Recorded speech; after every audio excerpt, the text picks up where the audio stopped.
qui signifie banque, info, recours. Et vous, venez, rapprochez-vous un petit peu. Et vous vous êtes rencontré, vous avez rencontré Christophe Biteau à la faveur de Oui, sa... il y a quelques années maintenant, voilà, de sa mésaventure. Et en creusant, etc., vous vous êtes rendu compte que son cas était loin d'être isolé. Et que aussi bien au Crédit Agricole ou au Crédit Mutuel, et dans d'autres banques d'ailleurs aussi. Globalement, tout en même fonctionnement de toute façon déjà. Voilà.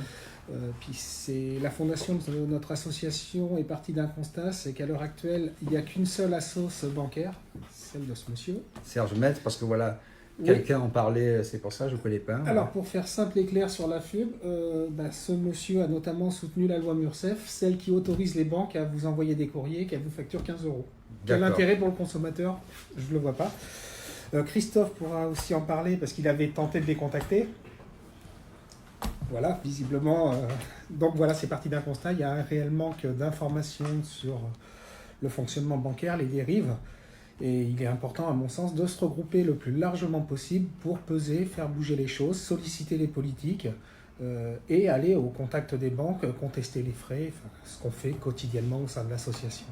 D'accord, donc vous, expliquez-nous votre parcours et surtout ce que fait en quelques mots l'association et quels sont les problèmes que rencontrent les usagers au quotidien, les problèmes les plus fréquents et les solutions pour en sortir. Au-delà du lobbying et de faire connaître de la communication, des lives, tout ce qu'on peut faire. Je dirais que c'est important de partir du départ. À la base, un client signe dans sa banque, c'est pour un partenariat. Il a besoin d'un compte pour ses tâches courantes. Un jour, il a besoin de financement, comme Christophe, comme j'ai pu les avoir aussi par le passé. Et malheureusement, bien souvent, lorsqu'on a une difficulté dans la vie qui peut être le divorce, problème de santé ou perte d'emploi, tous ces faits-là, malheureusement, c'est là que les difficultés apparaissent avec l'établissement bancaire, parce qu'il n'y a plus d'équilibre. Le seul moment où on est en équilibre avec son banquier, c'est avant de signer un contrat. Une fois qu'on a signé un contrat, si on a un problème, on est tributaire de son bon vouloir, et qui est rarement présent, malheureusement. Donc les problèmes sont divers et variés, les frais, les refus de financement, les résiliations de découvert pour les professionnels, qui sont, je dirais, malheureusement dramatiques. J'ai le cas de plusieurs commerçants où, au moment où ils font leur stock pour faire leur saison estivale notamment, on leur résilie le découvert. Donc avalanche de frais, et derrière, pour beaucoup, c'est malheureusement des dépôts de bilan, des redressements, voire pour les cas les plus graves, la pression financière mène au suicide pour certains. Voilà, parce qu'il faut rappeler quand même aujourd'hui que on en parle beaucoup dans la police ou à France Télécom, puisqu'il y a eu le procès retentissant sur les suicides, mais il y a énormément, et si on fait la part, le quota, c'est toujours un peu sinistre de faire cette comptabilité, mais elle existe, du suicide d'agriculteurs et de petits entrepreneurs qui gagnent très mal leur vie. C'est exponentiel, mais on a aussi des retraités, malheureusement. J'ai le cas il n'y a pas longtemps où un retraité envisageait soit de se pendre au début d'une conversation téléphonique, soit de prendre son fusil étant chasseur pour aller à son agence bancaire. Et malheureusement, il serait grave de se rendre compte que c'est urgent de bouger les choses. C'est pas le jour où on aura ce genre d'action dans les faits divers qu'il sera temps de réagir. On peut le faire en prévention, il peut être temps sur beaucoup de sujets, mais encore faut-il qu'il y ait une volonté politique. Ce dont je suis loin d'être persuadé à l'heure actuelle. Oui, parce qu'il faut voir aussi que quand on commence à avoir des problèmes bancaires, c'est le ciel qui vous tombe sur la tête après, parce que c'est une cascade d'événements. Quand vous déposez votre bilan et que vous avez tous les ennuis de la terre, vous avez tout le code pénal et puis voilà. Après les gens qui viennent se payer sur la bête, comme on dit. Saigner la bête. Saigner la bête, on l'a fini, oui. Voilà. Oui. Donc d'où l'importance de bien regarder ce qu'on signe déjà.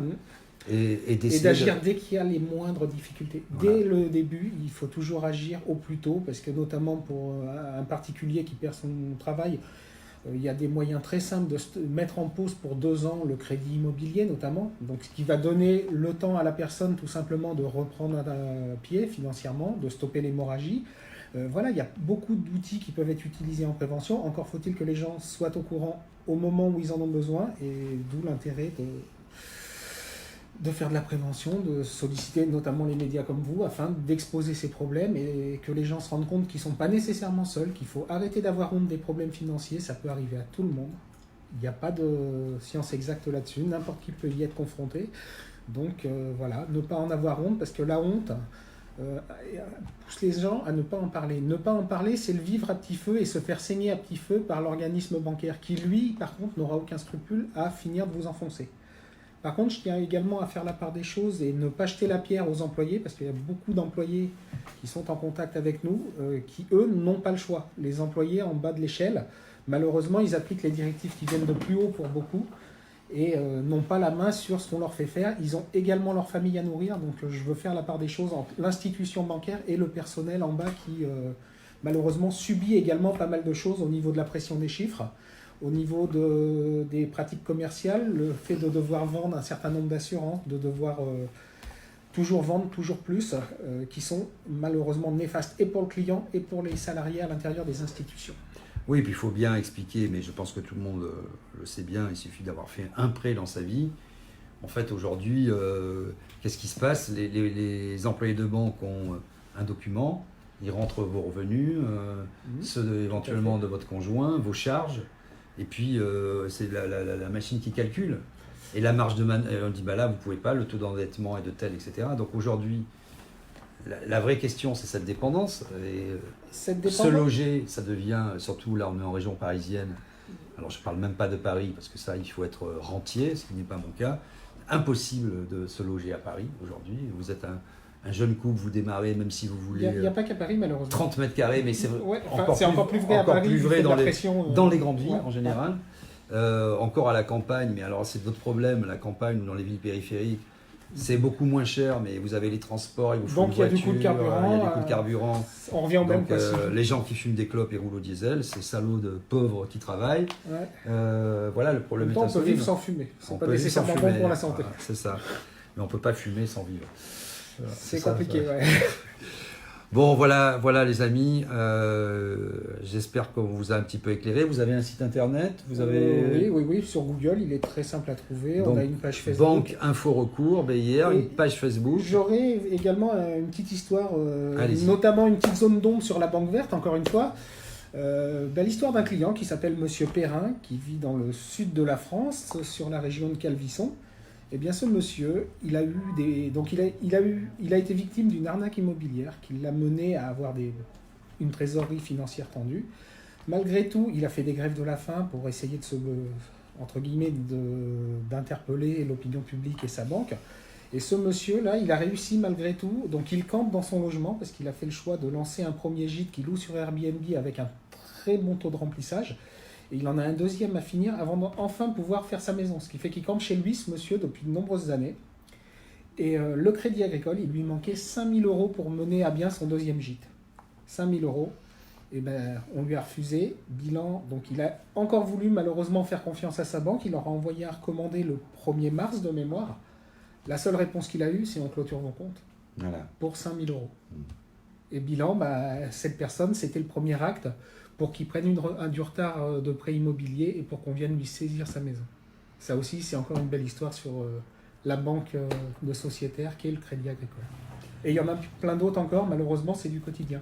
Voilà, non, mais ce qui est un peu déroutant, c'est de voir en fait que, alors qu'une banque devrait servir, surtout une banque un partenariat dite française, à financer l'économie. Locale et réelle. Locale, l'économie réelle, les gens qui prennent des risques, qui entreprennent, qui créent de l'emploi, qui créent leur propre emploi, qui ne demandent rien à personne. Si on regarde les bilans du Crédit Agricole, il est marqué noir sur blanc dans bien des caisses régionales qu'il ne faut plus financer l'agriculture ou très peu.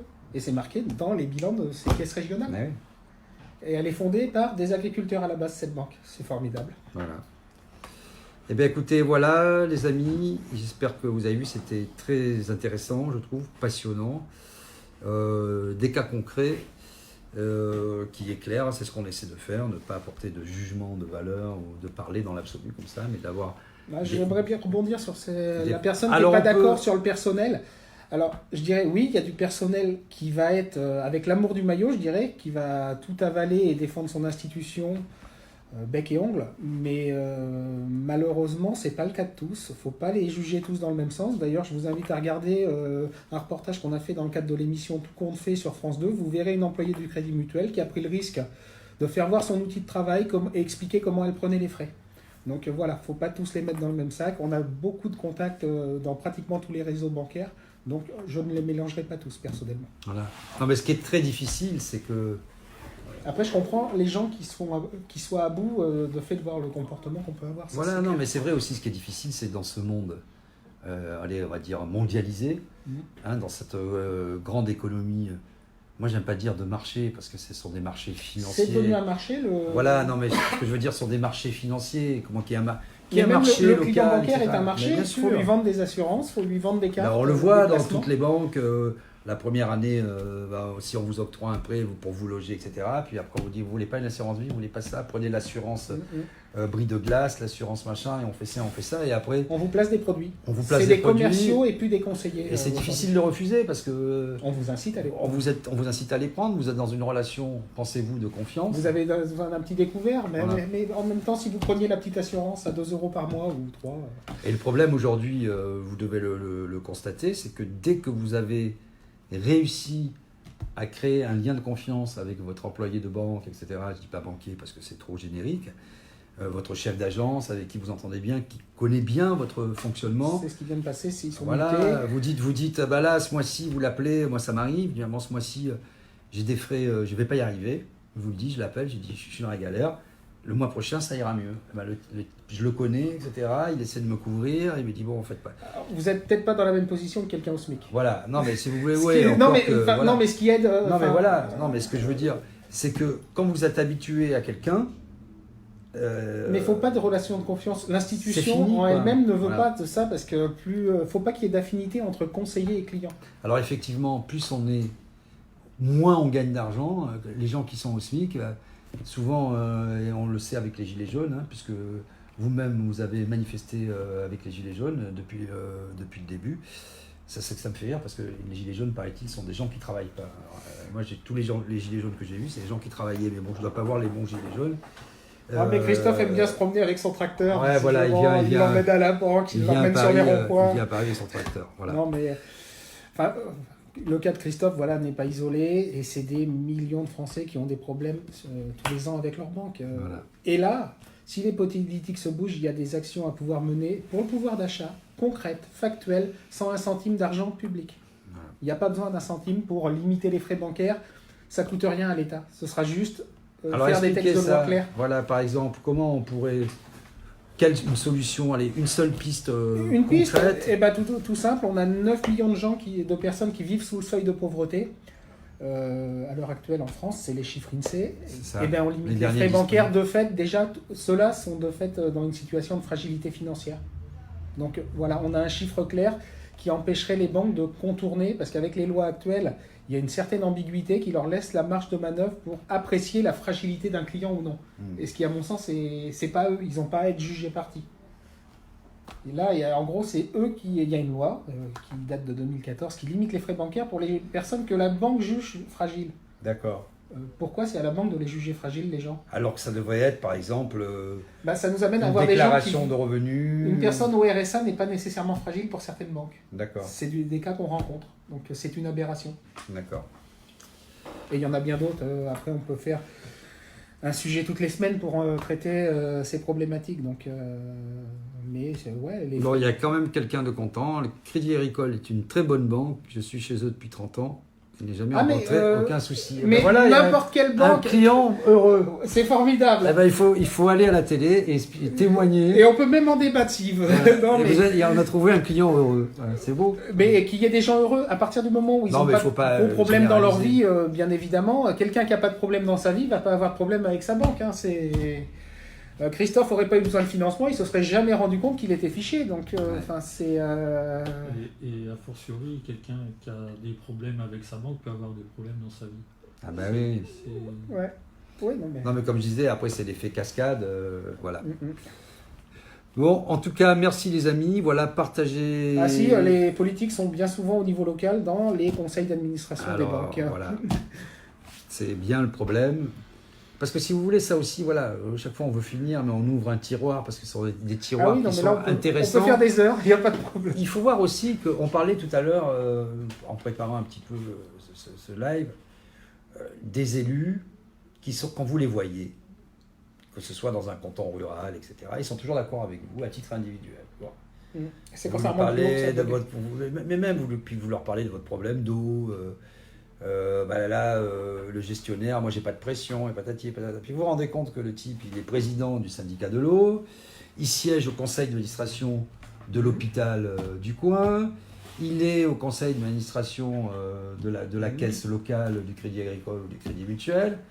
Et donc on se voit de CA en CA et on est potes. Et voilà, et après, c'est très compliqué aujourd'hui, parce c'est aussi ça qu'il faut voir, c'est que en créant des échelons administratifs, déjà. Des suréchelons, limite, voilà, parce qu'on a la communauté de communes, enfin la commune, la CDC. Voilà, la communauté de communes, les métropoles, les départements, etc. Quand vous avez des maires qui veulent justement être dans les circuits courts, etc., et qui font un peu un acte de rébellion, on va dire, démocratique et citoyen. Le problème, c'est que, pourquoi on en parlait, pourquoi beaucoup de maires prennent la carte de La République En Marche? Parce qu'il y a les préfets aussi qui sont au-dessus, qui administrent et qui regardent, ou pour avoir des subsides avec l'État ou avec les conseils régionaux, etc. C'est très difficile après pour un maire de dire moi je ne suis pas d'accord avec cette politique, je m'oppose. Ça veut dire qu'on lui sucre tous ses crédits. Ouais. Ça veut dire qu'il n'aura pas dans la communauté de communes le gymnase sur sa commune. C'est pas le sujet que nous... Voilà, non mais c'est pour dire. Donc si en plus... Mais il y a du copinage à tous les étages. Et ce qu'il faut voir, c'est que quand vous avez écrit à la CNIL, je repense à ce qu'on a dit tout à l'heure. Bon, vous avez écrit à la CNIL et vous vous êtes rendu compte, je ne vais pas citer le nom parce qu'on ne va pas faire d'attaque ad hominem et peu importe.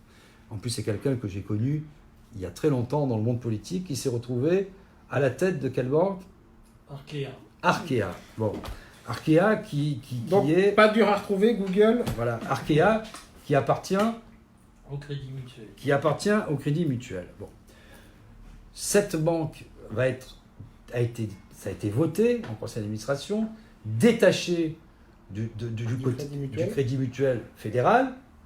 Donc, on se prépare à la privatiser, cette banque. Donc, on se rend compte que le monsieur qui était à la tête s'est augmenté de 50% en un an. Ça a été voté en conseil d'administration, très bien. Donc, aux frais des sociétaires qui, théoriquement... Quand on écrit à la CNIL, on se rend compte qu'avec la présidente de la CNIL, nommée par M. Macron...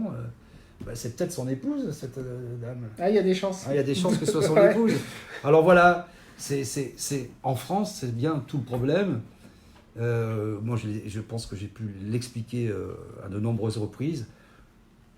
Dans le secteur de l'audiovisuel, où vous avez beaucoup d'institutions qui sont jugées parties, dans le secteur de la banque, dans le secteur de l'assurance, avec du lobbying, etc.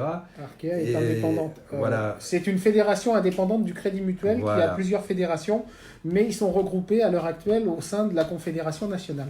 Donc ce qui est très compliqué après, c'est il ne suffit pas d'avoir raison en droit, il ne suffit pas d'avoir raison sur les faits, encore faut-il avoir raison à la fin et faire entendre raison. Il faut avoir ce que les banques ont et que les gens n'ont pas, c'est le temps et l'argent. Et un bon lobbying. Ouais, accessoirement. D'où l'intérêt de se regrouper le plus largement possible, parce que déjà en un an, on en arrive à les inquiéter régulièrement, et on a envie de continuer, tout simplement. Voilà, en essayant de rendre service à la pauvre population qui travaille et qui essaie de vivre dignement de son travail sans demander, sans forcément devoir remplir un certain nombre de papiers pour avoir des subventions. Voilà. Merci les amis, n'hésitez pas à partager, surtout, comme je vous l'ai dit, moi je suis un peu bloqué sur les groupes. L'assurance. Et puis on se retrouve très vite. Une liste des banques vertueuses. Alors, aucune. Tant que vous n'avez pas de problème, tout ira bien. Ah, désolé. Non, allez-y. Donc, aucune n'est réellement vertueuse tant que vous n'avez pas de soucis. Malheureusement, tout se passe bien. C'est dès que vous avez un accident de la vie que l'engrenage néfaste peut se mettre en marche. Voilà. En marche ? Ouais, bah oui, elles sont toutes en marche. En même temps, hein, ouais, bon. Bon, voilà les amis. Allez, merci à tous. On a fait quand même... comme on a dit, on a fait une bonne heure et quart quand même. Ouais, voilà. On est bavard, mais il y a tellement à dire sur les banques. Et donc, je referai un live, je vous annoncerai ça, toujours sur cette banque et d'autres aussi, sur notamment les circuits internationaux, le blanchiment d'argent.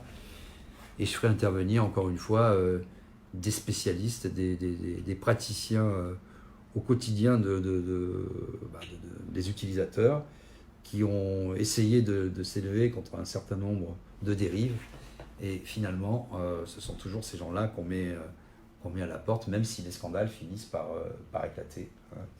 Mais une fois que le scandale éclate, le mal est fait généralement. Ouais, oui, Voilà. comme des régulations qui permettraient de... L'histoire de Christophe qui est en cours, ça fait 20 ans qu'il a subi. Même si une loi ou des garde-fous se mettent en place aujourd'hui, il l'aura subi 20 ans. Et ce qui est étonnant, hein, ça sera le mot de la fin quand même, c'est de voir, quand on regarde bien les textes, le code bancaire, etc., c'est le système le plus contrôlé, le plus régulé, hein, en tout cas En façade. En façade, mais ça n'empêche pas de maquiller les... Moi je sais par exemple, je ne dirai pas le nom, quelqu'un de très célèbre dans la banque, qui m'explique que tous les bilans des banques sont faux. Ils sont édulcorés. Ils sont faux depuis toujours. Et on passe en actif des trucs, on se revend des immeubles, etc. etc.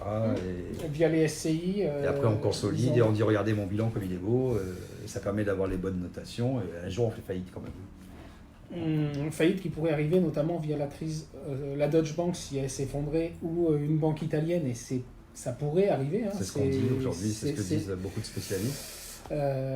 Par effet systémique du fait du refinancement de l'une à l'autre, ça pourrait faire très très mal Voilà. à beaucoup de personnes. Quoi. Donc acheter des matelas multispires.